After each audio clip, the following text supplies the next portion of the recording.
They say numbers don't lie, but that's not quite right. The numbers can be true, but the way they're shown can be used to trick you, persuade you, or hide a mistake. This happens everywhere, in ads, in the news, on social media. So today, we're becoming data detectives. The most common trick is the broken axis. Imagine a company's sales go from 90 units to 91, a tiny, steady improvement. An honest graph starting its vertical axis at 0 would show a small bump.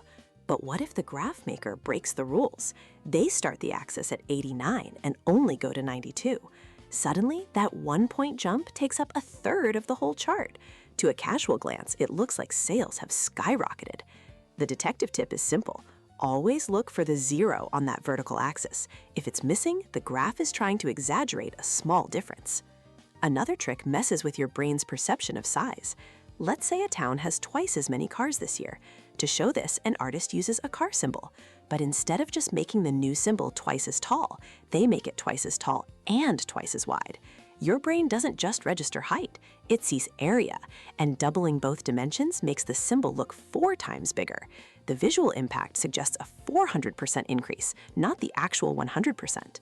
Finally, there's the classic 9 out of 10 dentists recommend line. Sounds impressive, right? But what if they only asked 10 dentists in total? What if they asked 100, but only published the results from the 10 who said yes? A statistic is only as good as its sample size.